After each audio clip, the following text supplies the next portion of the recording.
So the planet Venus follows after Mercury. And Venus rules the constellations of Taurus and Libra, are the two signs that it governs. And we've now moved down from the uh, throat chakra of Mercury to the heart chakra, the Anahata chakra for the planet Venus. And this is very important because Venus is all about love, it's all about devotion, it's all about beauty, it's all about sensuality. And so it really carries that energy of the heart, bhakti, yoga, the yoga of devotion, the yoga of really like ecstasy through worship. That's all at the heart center, love in its highest form.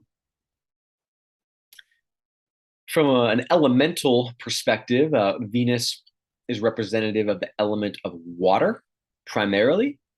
Secondarily, the element of air. So, from an Ayurvedic perspective, it would be sort of that kapha with the water predominating, slightly secondary of the vata. And you see that in the signs that it rules because Taurus is an earth sign, more the kapha. Libra is an air sign, more the vata, air.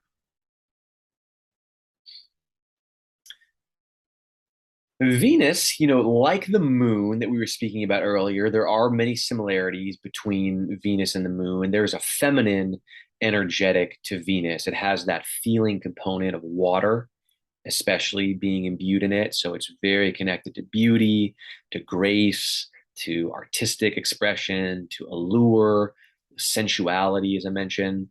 And so Venus, from a goddess perspective, is like the goddess Aphrodite in terms of that divine feminine. But this time, the feminine is not as the mother, it's as the woman. And it's more in the personal type of a form.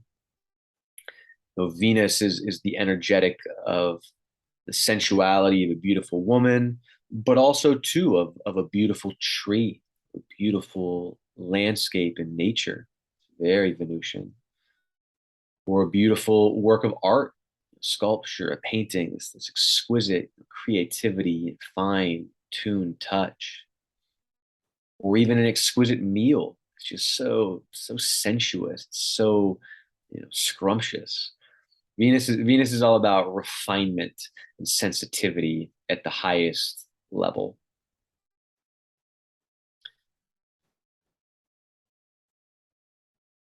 Just jumping back to Mercury, because Venus is Rajasic as well, so Venus does tend towards activity as Mercury does.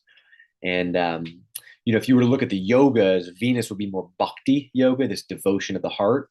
Mercury would be more what they would call Gyan yoga or Jnana yoga, which is more wisdom and intellect of the mind. So you kind of see that more in Mercury, the more upper level, Venus a little bit more in the body, a little bit more in the heart.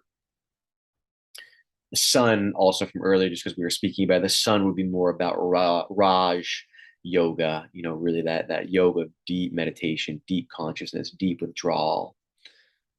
Mars, which we'll get to in a little bit, would be more of a karma type of a yoga. Saturn, too, a little bit more of a karma type yoga. So just cool to see the different planets and the different paths of yoga if you're familiar with those. But yeah, Venus is all that surrender, and it's a benefic. It is a natural benefic, so it does have more of an expansive, energetic to it. However, because of its rajasic nature and because of its sensuality, it does have this like tendency and this danger towards lower forms of sensuality, whether that is gluttony, excess, materialism, gripping, clutching, greed, even addiction, sense pleasures. So again, Venus is not good or bad. It has the potential for love, devotion, reverence, worship, beauty, but it also can go down into those lower expressions.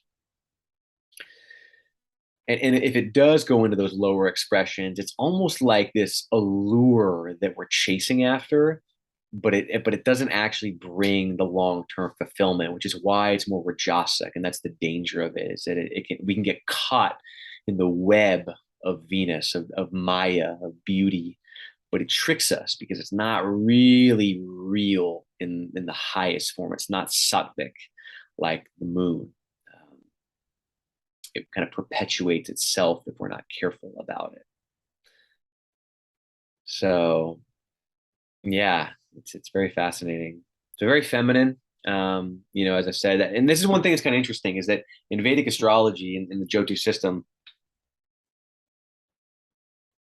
all planets, every single planetary body that we're speaking of, is considered masculine in form. Signs, when we get to them, the signs are considered to be feminine, but the planets are considered to be masculine. However, Venus and the moon have very feminine energetics. And so they're portrayed as men, but the men look more feminine. So that's kind of interesting. Maybe they're a little softer, a little bit more balanced. They have more access to that feeling, that intuitive nature, more sensitivity, that's kind of a part of them. Uh, so yeah, you see that in men that have very strong Venusian or very strong lunar energetics. Then they tend to have a little bit of a softer side, and you see it in women. The converse: certain women have very strong solar, very strong Mars energies, and so you experience a little bit more of the masculine. And so again, there's no judgment about this at all. It is what it is. That's what it is. It's all good. Can we accept that and use it? And can we accept it and expand our consciousness beyond what we may be conditioned in our natural tendencies? Because that's what this is about. Awareness helps to bring expansion of consciousness, if perhaps that would be of service to us or to others.